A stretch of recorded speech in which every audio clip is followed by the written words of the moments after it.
Next coming to section 20. 20 when unborn person acquires vested interest on transfer for his benefit. எப்போ வந்து ஒரு unborn personக்கு ஒரு ப்ராப்பர்ட்டியில் vested interest கிடைக்கும் அப்படிங்கிறதான் செக்ஷன் 20 கேட்குறாங்க. எப்போ கிடைக்கும் அப்படின்னு சொன்னால் as soon as the unborn person is born. பிறந்த உடனேவே அவனோ அவளோ அந்த ப்ராப்பர்ட்டி அவங்களுக்கு vested ஆகிரும். அதான் section 20. But although possession may not be handed over immediately because மைனராக இருப்பாங்க இல்லையா, possession இமீடியட்டாக வரலைன்னா கூட அந்த ப்ராப்பர்ட்டிக்கான rights immediately vest with the unborn child அப்படிங்கிறது செக்ஷன் 20 சொல்கிறாங்க. நெக்ஸ்ட் ஒன், சி vested is section 19, contingent is section 21. இந்த இன்பிட்வீன் இருக்கிறது தான் 20, தட் இஸ் அன்பார்ன் பர்சனுக்கு எப்போ வெஸ்டட் இன்ட்ரெஸ்ட் கிடைக்கும் அப்படிங்கிறது. நெக்ஸ்ட்டு, சரி ஒரு கொஷின் வரலாம், weather contingent interest and spes succession is under 6 class A or similar or not. 6 class A பார்த்தோம்ல, spes succession is அதாவது chance of succession. இந்த செக்ஷனுக்கும் contingent interestக்கும் ஏதாவது சம்பந்தம் இருக்கா? இருக்கு. ஏன்னா இதுலையும் uncertain thing because இந்த contingent interestும் spes succession is both are future possible interest. ஃப்யூச்சரில் நடக்கலாம், நடக்காமலும் போகலாம். அப்போ there is a relation. இந்த மாதிரி தான் கொஷின்ஸ் வந்து கனெக்ட் பண்ணுவாங்க. contingent interestுக்கும் spes succession is what is the relation between 6A and 21 அப்படின்னு கேட்டால் yes, both are future impossible என்னது இன்ட்ரெஸ்ட். இதை நம்பி ஒரு ட்ரான்ஸ்ஃபர் வந்து பண்ண முடியாது அப்படிங்கிறதான் அதோட answer. Next coming to section 25. 25 conditional transfer அப்படின்னு சொல்கிறாங்க. மறுபடியும் எதை இது காமிக்குது அப்படின்னு சொன்னால் கிட்டத்தட்ட 10 and 11க்கு நீங்கள் போயிடணும். கண்டிஷன்ஸோடு இருக்கக்கூடிய transfer whether it is valid or not அப்படிங்கிறதான் இல்லை கேட்குறாங்க. ஸோ இந்த கண்டிஷ்னல் ட்ரான்ஸ்ஃபரில் வந்து சர்டன் கண்டிஷன்ஸ் வந்து அந்த ப்ராப்பர்ட்டியோடைய அட்டாச் ஆகி இருக்கும். அந்த கண்டிஷன்ஸும் அந்த ட்ரான்ஸ்ஃபரிக்கு பாஸ் ஆகும். So 3 types of conditions we have already seen. ஒன்று condition precedent, another one is condition subsequent, and இன்னொன்று இருக்குது, that is condition collateral அப்படின்னு பேர். கண்டிஷன் கொலாட்ரல்னா உடன் இணைந்த நிபந்தனை, அதாவது ப்ராப்பர்ட்டியும் ஒரே நேரத்தில் ட்ரான்ஸ்ஃபர் ஆகும், கண்டிஷனும் ஃபுல்ஃபில் ஆகிட்டு போகும். That is known as condition collateral. ஏன்னா இந்த மாதிரி கண்டிஷன் கொலாட்ரல் வந்து சைட் பை சைட் நடக்கணும் அப்படிங்கிறது அதோடைய இதுக்கு எக்ஸாம்பிள் நம்ம சொன்னோம் அப்படின்னு சொன்னால், சப்போஸ் ஏ அவருடைய வீடை வந்து பிக்கு லீஸுக்கு கொடுக்குறாரு. ஆனால் என்ன கண்டிஷன் சொல்கிறாரு, நீ இந்த வீட்டில் தான் சொன்னேன் இல்லையா, ஆல்ரெடி நீ இந்த வீட்டில் தான் ரிசைட் பண்ணணும் அப்படிங்கிறப்ப transfer of the leased property as well as the lessee residing in the same property is happening side by side அப்படிங்கிறப்ப திஸ் இஸ் கண்டிஷன் கொலாட்ரல். இதுதான் 3 types ஆஃப் கண்டிஷன்ஸ் செக்ஷன் 25 சொல்கிறாங்க. நெக்ஸ்ட் வந்து இதில் எக்ஸப்ஷன்ஸ் இருக்குது. எல்லா கண்டிஷன்ஸும் நம்ம ஃபாலோ பண்ண முடியாது as we have stated. ஏன்னா if it is forbidden condition, if it is an impossible condition, அதெல்லாம் நம்ம கேரி பண்ண முடியாது இல்லையா. ஸோ இல்லை இப்போ இதே லீஸ் விடும் பொழுது you have to marry me அப்படின்னு ஒரு கண்டிஷன் போட்டால் தட் கேனாட் ஹேப்பன். ஸோ அந்த மாதிரியான விஷயங்கள் நம்ம அவாய்ட் பண்ணிட்டு போயிடலாம். அடுத்து coming to section 27. 27 is rule of acceleration அப்படின்னு சொல்கிறாங்க. ஆக்சலரேஷன்னா என்னென்னா தட் இஸ் மூவிங் ஆன் அப்படின்னு அர்த்தம். ஸோ ஒருத்தருக்கு க்ரியேட் பண்ண transfer it is accelerating to somebody. How it is possible? அப்போ அந்த இடத்துலையும் ஏதாவது ஒரு கண்டிஷன் இருக்கணும். அது நடந்திருக்கலாம், நடக்காமல் இருக்கலாம். அதை பேஸ் பண்ணி அந்த ட்ரான்ஸ்ஃபர் எப்படி மாறுது அப்படின்னு பார்த்தீங்கன்னா, சி இதுக்கு ஒரு நல்ல எக்ஸாம்பிள் சொல்லலாம்.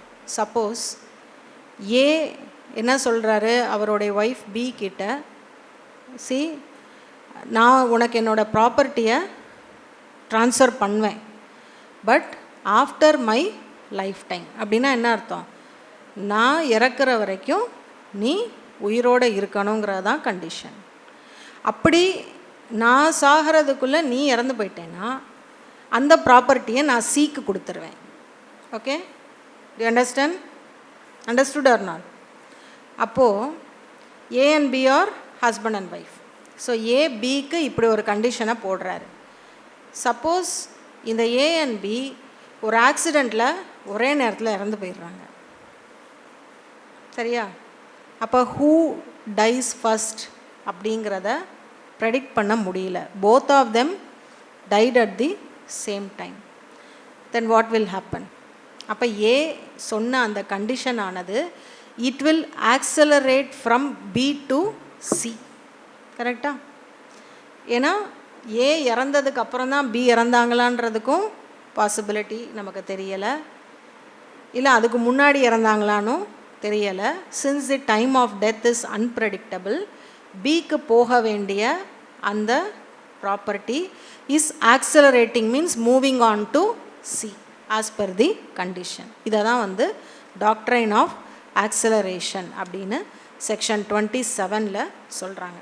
அடுத்து coming to section 35, that is doctrine of election அப்படின்னு சொல்கிறாங்க. What do you mean by election? Election, electing itself is means choosing something. ஏதோ ஒன்று நம்ம செலக்ட் பண்ணுறோம். அப்போது சூஸிங் பிட்வீன் டூ ஆல்டர்னேட்டிவ் ரைட்ஸாக இருக்கலாம், இல்லை ரெண்டு இன்கன்சிஸ்டன்ட் ரைட்ஸாக இருக்கலாம். எப்படி ஒரு ப்ராப்பர்ட்டியில் எலெக்ஷன் பண்ணுறது அப்படின்னு சொன்னால், suppose if we are purchasing a property அப்படின்னாலும் அந்த ப்ராப்பர்ட்டியில் இருக்கக்கூடிய எல்லா பேர்டனையும் சேர்த்து தான் நம்ம அக்செப்ட் பண்ணிக்கணும். சப்போஸ் அதில் ஏதாவது ஒரு லயபிலிட்டி இருக்குது, ஒரு மார்ட்கேஜ் இருக்குன்னா அந்த செட்டில்மெண்ட்டையும் சேர்த்து தான் நம்ம அக்செப்ட் பண்ணிக்கணும்.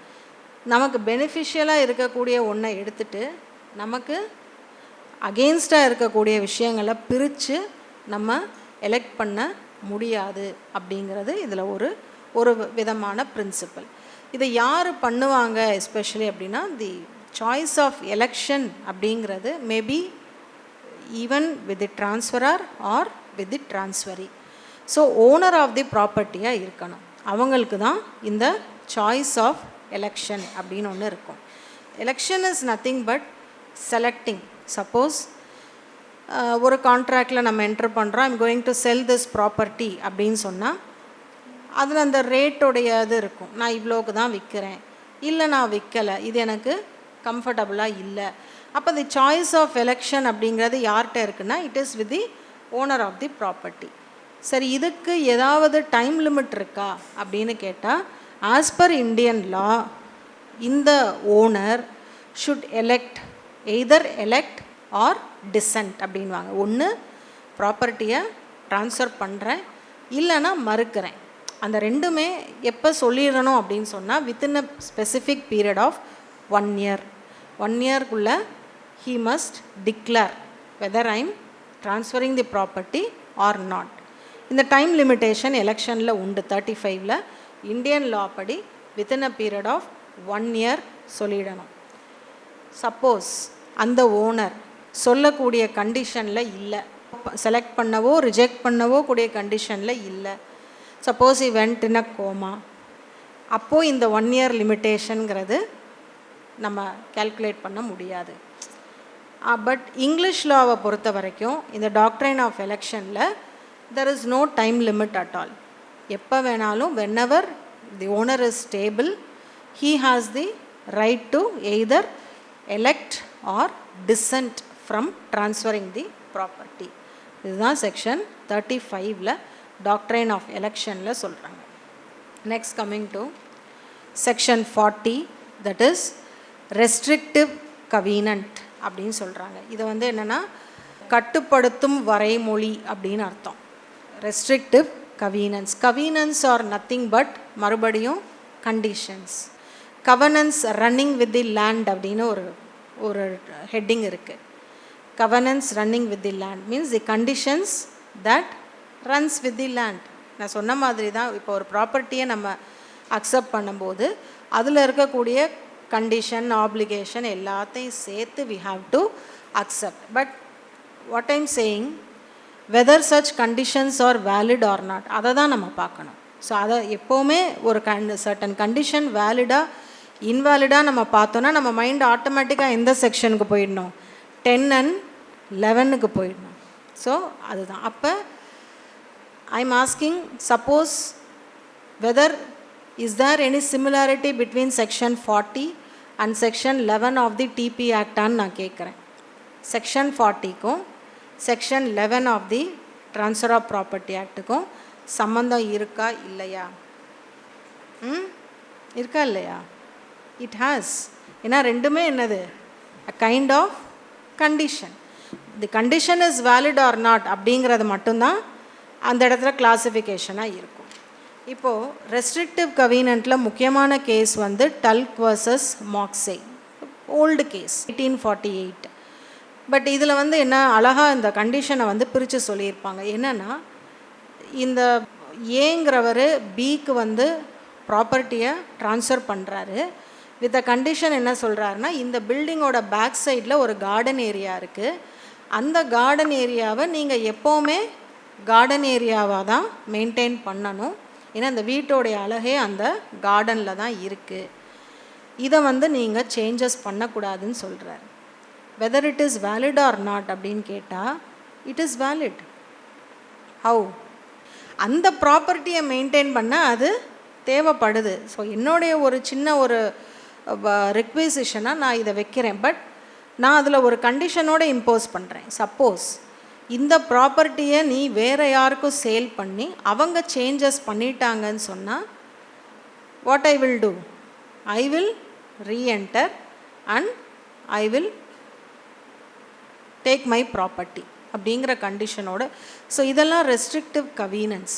பட் இதோடைய மோட்டிவை தான் பார்க்கணும். Whether it is beneficial for the property, whether this is legal or not, இதெல்லாம் டிசைட் பண்ணுறது it is in the hands of the transferee. எந்த கண்டிஷனுமே போடாத மாதிரி கூட நம்ம ஒரு ப்ராப்பர்ட்டியை அப்சல்யூட்டாக என்ஜாய் பண்ண முடியும். பட் சர்டன் ரெஸ்ட்ரிக்ஷன்ஸ் இருக்குது. அந்த ப்ராப்பர்ட்டியோட பெனிஃபிஷியல் என்ஜாய்மெண்ட்டுக்காக இருக்குன்னா தப்பு இல்லைங்கிறது தான் செக்ஷன் 40ல் சொல்கிறாங்க. So next coming to section 41. 41 is transfer by ostensible owner. அதாவது ஆஸ்டென்சிபிள் ஓனர்னால் வெளித்தோற்ற உரிமையாளர் அப்படின்னு சொல்கிறாங்க. இன்னும் கிளியராக சொன்னால் பினாமி டிரான்சாக்ஷன்ஸை தான் மேக்ஸிமம் செக்ஷன் 41 கவர் பண்ணுது. இதில் ஒரு மேக்ஸிம் இந்த 41ஆகவும் டைரெக்டாக கேட்கலாம், இல்லைனா with a maxim nemo dat quod non habet, இப்படியே கொஷின் வரும். நிமோ டாட் குவாட் நான் ஹேபட் அப்படின்னா என்ன அப்படின்னு கேட்பாங்க. That is nothing but transfer made by an ostensible owner. இது இந்த மாதிரி ட்ரான்ஸ்ஃபர்ஸ் எப்படி நடக்கும் அப்படின்னு சொன்னால், ஒரு ட்ரூ ஓனர் வந்து அவரோட ஐடென்டிட்டியை மறைச்சு இந்த ஆஸ்டென்சிபிள் ஓனரான பினாமி ஓனருக்கு எல்லா ரைட்ஸும் கொடுத்துட்றாரு. அப்போ இந்த பினாமி வந்து if he is making certain transaction, அதை நம்பி ஒரு தேர்ட் பர்சன் வாங்கியிருப்பான் ப்ராப்பர்ட்டியை, இல்லையா? கன்சிடரேஷன் கொடுத்து வாங்கியிருப்பாங்க. அப்போது அந்த மூணாவது நபர் பாதிக்கக்கூடாதுங்கிறதுக்காக தான் இந்த செக்ஷனுடைய மெயின் இதுவே பிரின்சிபலே அதுதான்.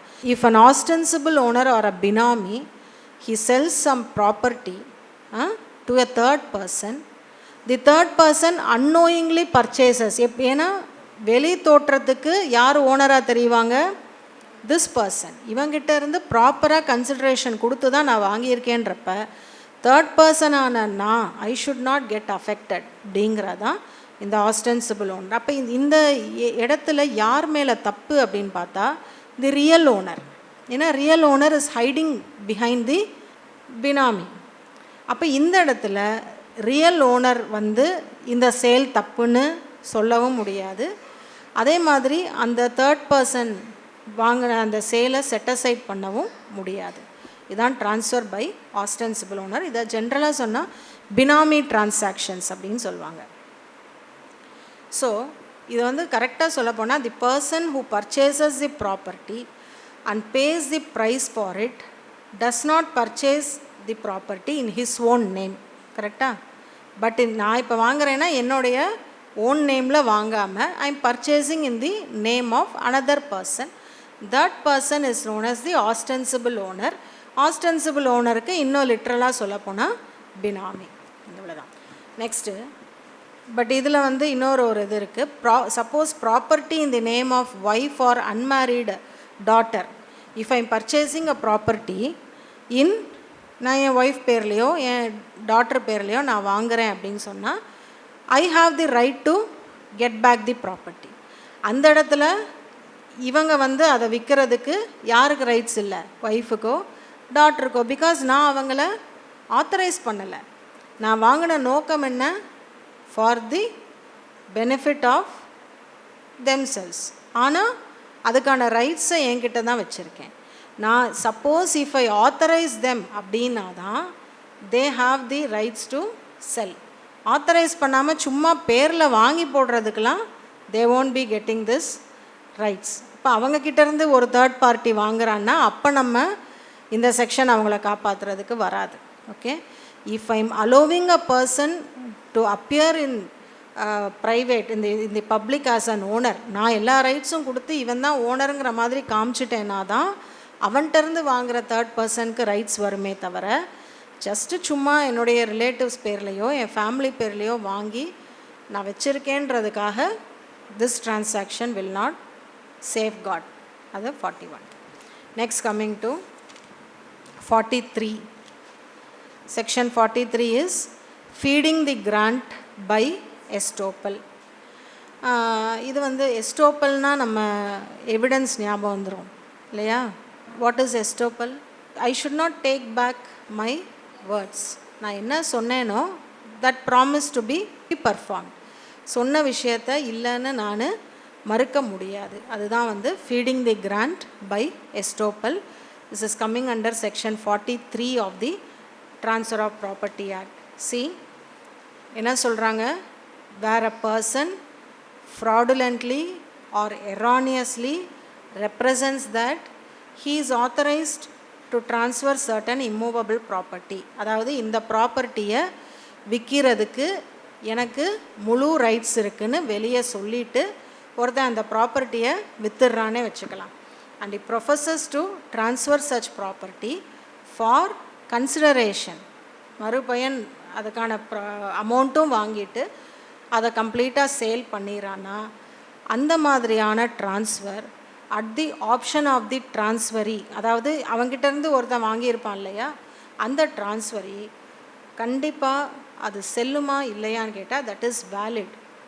அதை தான் வந்து சொல்கிறாங்க. ஏன்னா இந்த 43க்கும் நான் ஏற்கனவே சொன்னேன்ல ஒரு செக்ஷனுக்கும் கனெக்ஷன் இருக்குன்னு. அது என்னது? 6A சான்ஸ் ஆஃப் சக்சஷன் தான். பட் ஸ்லைட் டிஃப்ரென்ஸும் இருக்குது. 6Aல எப்படி பாசிபிள் ஆர் இம்பாசிபிள் இருக்கோ அது மாதிரி இதுலேயும் சர்டன் ஏன்னா இவனுக்கு இப்போது ஃபுல் ரைட்ஸ் கிடையாது. But he is telling that கண்டிப்பாக இந்த ப்ராப்பர்ட்டி எனக்கு வந்துடும் அப்படின்னு சொல்லி he is selling the property for consideration. But இவனால் யார் அஃபெக்ட் ஆகக்கூடாதுன்னா the third party transferee who is purchasing from him should not get affected. அப்போ இதுதான் feeding the grant by estoppel. அதாவது முதல்ல கொடுத்துட்டு அதுக்கப்புறம் வந்து இல்லை இல்லை இது எனக்கு வரல, டிலே ஆகும், இது எனக்கு சொந்தம் இல்லை அப்படின்ற மாதிரி சொல்ல முடியாது. அப்படியே சொன்னாலும் ப்ராப்பர் காம்பன்சேஷன் or அதே consideration amount whatever the transferee is claiming that has to be given by this particular person அப்படிங்கிறதான் 43ல சொல்கிறாங்க. ஸோ இது வந்து ரெண்டு பிரின்சிபலை பேஸ் பண்ணி தான் செக்ஷன் 43 இருக்குது. ஒன்று வந்து the common law doctrine of estoppel by deed. ஏன்னா he is creating a document and he is selling the property. So common law doctrine of estoppel by deed.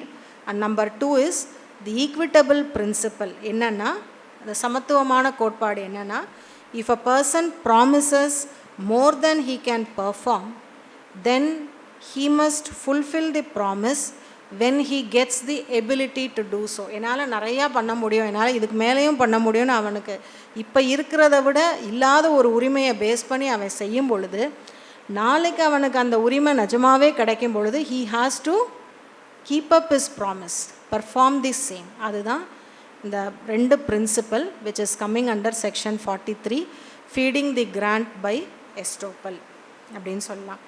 But இந்த 43 சில ட்ரான்ஸ்ஃபர்ஸ்க்கு அப்ளை ஆகாது. அதனுடைய எக்ஸப்ஷன் என்ன அப்படின்னு கேட்டோன்னா, ட்ரான்ஸ்ஃபர்ஸ் வித்தவுட் கன்சிடரேஷன், மறுபயன் இல்லாத எந்த ஒரு ட்ரான்ஸ்ஃபருக்கும் இந்த 43 வந்து அப்ளை ஆகாது. அதே மாதிரி transfers forbidden by law on the ground of public policy, அதுக்கும் சட்டத்தால் தடை செய்யப்பட்ட ட்ரான்ஸ்ஃபர், அந்த ட்ரான்ஸ்ஃபருக்கும் மறுபயன் இல்லாத ட்ரான்ஸ்ஃபருக்கும் this 43 will not at all apply அப்படிங்கிறதான் சொல்கிறாங்க. Next section 51, that is an important section. Improvements made by bona fide holders under defective titles. அப்படின்னா when the title of the transferor is not clear, improvements made by bona fide holders under defective title, that is what section 51 says. So this section is based on the principle. என்ன principle base பண்ணி இருக்குன்னா, he who seeks equity must do equity. உங்கள் கொஸ்டினே எப்படி வரலாம், he who seeks equity must do equity. யார் ஒருத்தர் நியாயம் கேட்குறாங்களோ அவங்க ஃபஸ்ட்டு நியாயம் பண்ணணும்.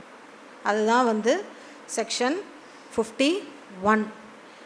அதுக்கு தான் இன்டைரக்டாக என்ன சொல்கிறாங்க, improvement made by bona fide holders under defective title. See for example, if I am purchasing the property of a person who is not having the right to transfer the property, அவனுக்கே உரிமை இல்லை, அவங்ககிட்ட இருந்து அந்த ப்ராப்பர்ட்டியை வாங்கிடுறேன். Suppose if it is a land, agricultural லேண்டுன்னு எடுத்துக்கலாம், அவனுக்கு உரிமை இல்லை, ஆனால் நம்ம 43ல் சொன்ன மாதிரி இருக்குது அப்படின்னு நம்பி நான் அதை வாங்கி I am making certain improvements, அந்த இடத்துல ஒரு க்ராப்ஸோ ஏதோ ஒன்று வளர்க்குறேன், அந்த ஃபீல்டை சரி பண்ணி நான் நல்ல கண்டிஷனுக்கு கொண்டு வந்ததுக்கப்புறமா if that transferor denies that எனக்கே இதில் ரைட்ஸ் இல்லை, அப்போது you give that property back அப்படின்னு சொல்லும்போது I cannot give, because I am a bona fide holder. நான் கன்சிடரேஷன் கொடுத்து இதை வாங்கி நான் இம்ப்ரூவ்மெண்ட்டும் பண்ணியிருக்கேன், அப்போது அதுக்கான பலன் எனக்கு கிடைக்கும். ஐ should not deny that. Suppose title கிளியராக இல்லாத பட்சத்தில் நான் அதை வச்சுக்க முடியாது, ஐ ஷுட் ரிட்டன். பட் நான் என்ன இம்ப்ரூவ்மெண்ட் பண்ணேனோ அதுக்கான அமௌண்ட் ஆர் காம்பன்சேஷன் எனக்கு வந்து சேரணும். That is what section 51 is dealing with. So இதை இம்ப்ரூவ்மெண்ட்ஸ் மேட் பை, யார் மேட் பண்ண improvements, bona fide holder under defective. யாருக்கு டிஃபெக்டிவ் டைட்டில் இருக்குது, ட்ரான்ஸ்ஃபராருக்கு டிஃபெக்டிவ் டைட்டில் இருக்குது. That is what section 51 says. So I explained about section 51. What is that? Improvements made by bona fide holders under defective title. So what are the essential requirements of 51 அப்படின்னு நம்ம பார்த்தோன்னா, see அந்த benefits, இப்போ நான் improvement பண்ணிட்டேன், எனக்கு அந்த பெனிஃபிட்ஸ்க்கான compensation வேணும்னு கேட்கக்கூடிய அந்த ட்ரான்ஸ்ஃபரி, he must prove that he is a transferee of immovable property. ஒன்று.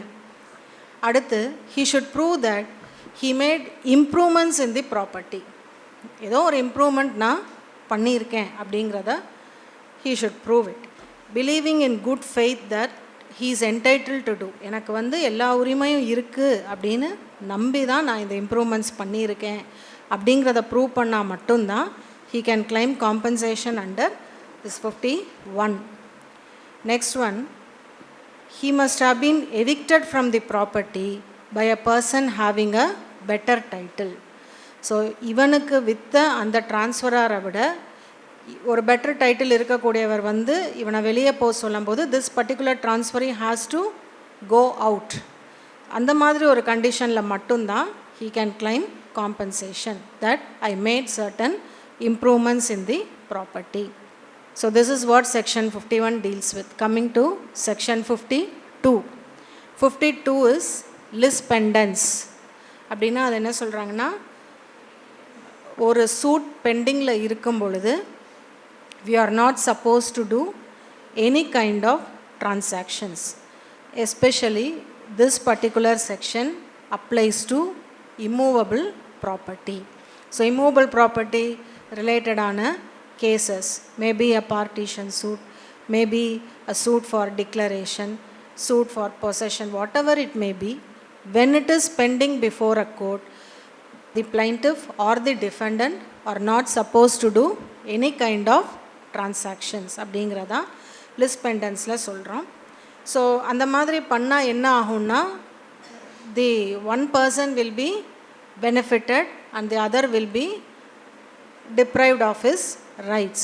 So that is not permitted under the TP Act. So what are the essential requirements for section 52 அப்படின்னு கேட்டால், there must be a pending suit. ஒரு suit ஒன்று பெண்டிங்கில் இருக்கணும்.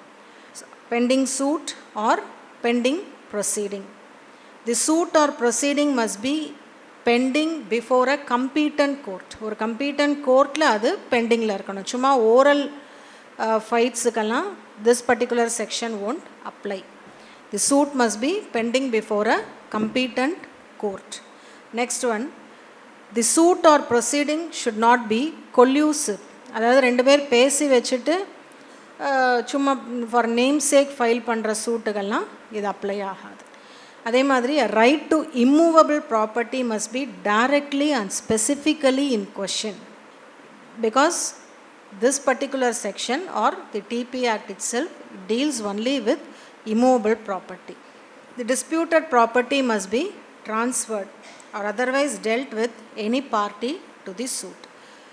எப்போ it will come into applicability அப்படின்னு சொன்னால், suppose if the plaintiff or defendant is making some kind of transfer while the suit is pending அப்படிங்கிறப்ப this particular section will come into effect. That is what section 52 is dealing with.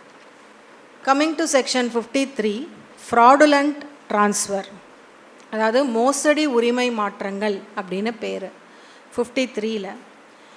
So இதுலேயும் என்ன சொல்கிறாங்க, கண்டிப்பாக ஒரு immovable property அதில் involve ஆகிருக்கணும். அதே மாதிரி இந்த மாதிரியான ஃப்ராடுலண்ட் ட்ரான்ஸ்ஃபர்ஸ் யார் பண்ணுவாங்க, especially to cheat the creditors, the parties will do. Suppose நான் ஏதாவது கடன் வாங்கியிருக்கேன், என்னால் திருப்பி கொடுக்க முடியலைங்கிறது நல்லா தெரியுது. Suppose I have mortgage the property, அப்போ நான் என்ன பண்ணுறது, without the knowledge of the other party I will try to alienate the property, transfer the property soon.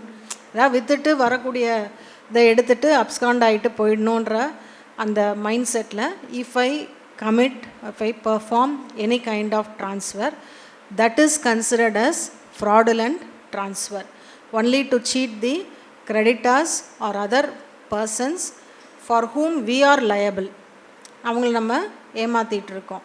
So அந்த மாதிரி பண்ணக்கூடியது. இல்லை ஒரு சூட்டில் இருக்குது, இப்போதைக்கு இந்த சூட்டு முடியாது, யாரோ ஒரு third person without seeing any encumbrance இந்த சூட்டோட நாலேஜ் இல்லாமல் வாங்கிக்க ரெடியாக இருந்தால், if I'm making a false, creating some false documents and I'm trying to sell that property, that is considered as fraudulent transfer under section 53.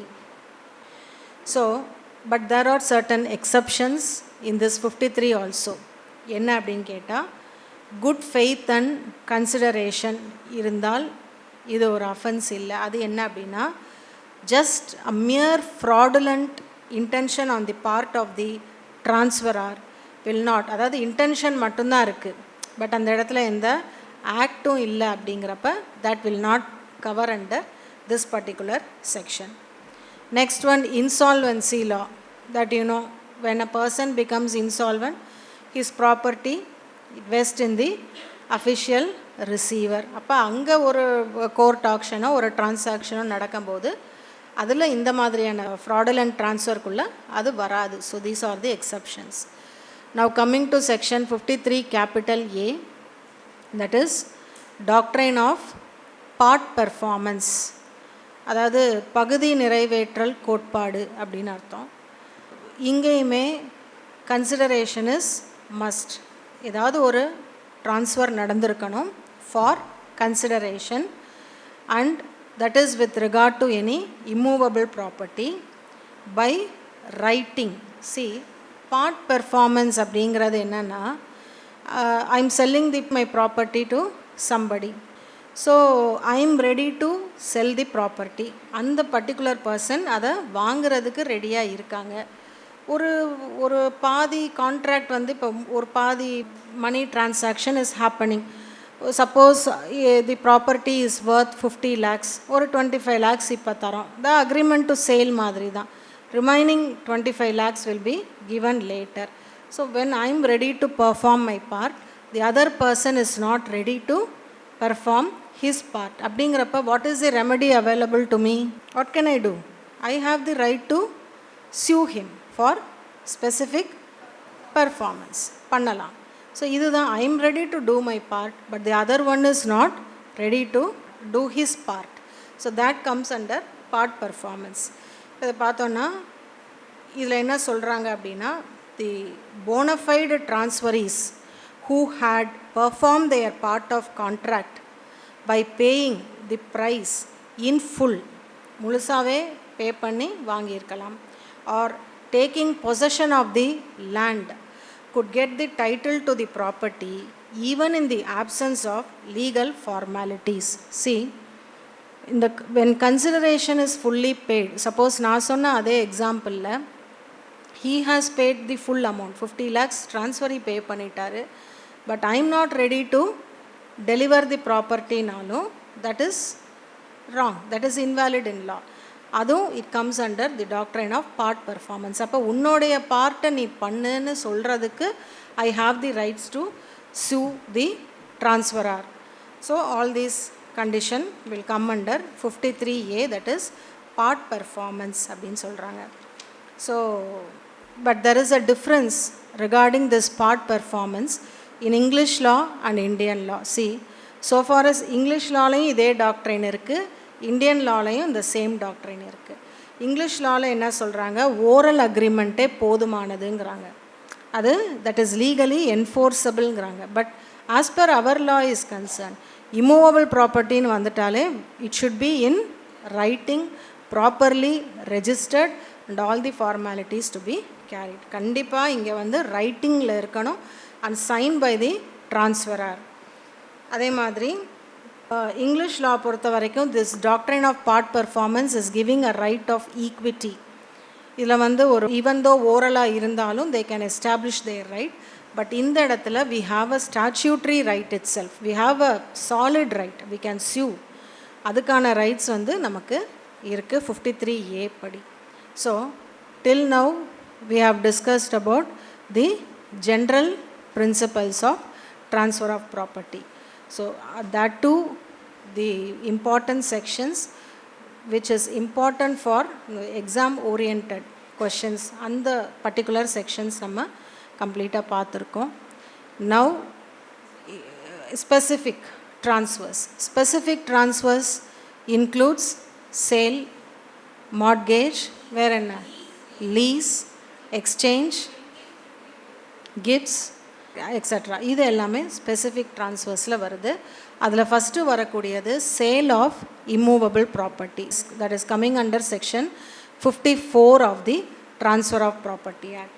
இப்போது sale அப்படின்னு சொன்னால் அந்த டெஃபினிஷனே என்ன சொல்கிறாங்க அப்படின்னா, sale is a transfer of ownership in exchange. இதில் வர பாயிண்ட்ஸ் எல்லாம் பார்த்துக்கோங்க. Transfer of ownership in exchange for a price paid or partly paid. So partly paid ன்னு வரும்போது அங்கேயும் என்ன வருது, agreement for sale அப்படிங்கிறது it is coming, or part promised or part paid and part promised. So இதுதான் வந்து சேலோடைய டெஃபினிஷனில் வருது. So a contract for the sale of immovable property is a contract that the sale of such property shall take place on terms settled between the parties. So sale பொறுத்த வரைக்கும் there will be two parties. Who are they?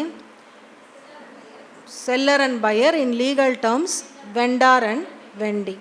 So the seller is the vendor and the purchaser is the vendee. So இந்த ரெண்டு பேர் வந்து ரொம்ப ரொம்ப முக்கியமான parties. So sale is a transfer of ownership for money consideration. இதுதான் ரொம்ப முக்கியம். சேல் அப்படின்னு சொன்னாலே there should be money consideration. In terms of money தான் sale, not in terms of any objects, things or any kind of transaction. Money transaction, that is the main ingredient of sale. So what are the essentials of a sale அப்படினு கேட்டா, first parties, that is what the vendor and vendee ரெண்டு பேர் இருந்தாதான் the sale transaction நடக்க முடியும். Second வந்து subject matter of the property. What is the subject matter of the property? Especially it is immovable property. And yes, value of the property, that should be above 100. The above 100 ங்கிறது 1882ல வந்தது. இன்னைக்கு வந்து it is not at all a very big deal, but immovable property of value more than 100 should be compulsorily registrable. That is the point. அடுத்து வந்து conveyance. Conveyance is giving னு அர்த்தம். So ஒரு sale அப்படின்னு வரும்போது transferor or the seller or the vendor is conveying, giving his property to the transferee or the purchaser or the vendee. இதுதான் சேலோடைய concept. So அதே மாதிரி பார்ட்டிஸ் ஆகட்டும், they should be legally valid people. அதே தான் 11 of the Indian contract ஆக்டில் என்னென்ன eligibility இருக்கோ அந்த எலிஜிபிலிட்டி இருக்கிறவங்க தான் they can enter into a valid sale. Consideration சொல்லும்போது மணி கன்சிடரேஷன் கண்டிப்பாக அதில் இருக்கணும். சப்ஜெக்ட் மேட்டர் சொல்லும்போது that is the immovable property. Consideration is we have dealt with that. So next coming to the registration that I already told. An immovable property of value more than 100 rupees is compulsorily registrable. And one more thing, delivery of possession. எப்போவுமே ஒரு property convey பண்ணும்போது we are delivering the possession of the property from the transferor to the transferee, from the vendor to the vendee. Both are same. Okay. Next, is there any difference between sale and contract for sale? அதாவது விற்பனைக்கும் விற்பனைக்கான ஒப்பந்தத்துக்கும் என்ன difference அப்படின்னு நம்ம பார்த்தோன்னா, ஆமாம் ஆமாம் future sale வந்து is a transfer of ownership. But contract for சேல்ங்கிறது வெறும் அக்ரிமெண்ட் தான். An agreement for sale of property in future in terms agreed between the parties. ஏன்னா அவங்களுக்குள்ள certain agreement இருக்கும். I will pay the remaining amount within a period of this time. ஏதாவது சில conditions இருக்கும். அந்த கண்டிஷன்ஸோடு வச்சு பண்ணும்போது that is agreement for sale. அதே மாதிரி சேல் முடிஞ்ச உடனே all the rights and liabilities of the owner is transfer to the purchaser or the vendee போய் சேர்ந்துடும். வேறஸ் இந்த அக்ரிமெண்ட் ஃபார் சேலில் no interest of the vendee is as such created in the property because it is only an agreement. எப்போ அது finish ஆகும்? once the money consideration, conveyance இதெல்லாம் முடிஞ்சதுக்கு அப்புறம் தான் அது finish ஆகிறதுனால immediate right எதுவும் agreement for sale இருக்காது. சேலில் immediate rights வந்து will transfer. So sale conveys legal title கொடுக்கும் to the purchaser because absolute interest of the vendor passes to the vendee, whereas in agreement for sale my absolute rights எதுவும் pass ஆகாது. So these are the main difference.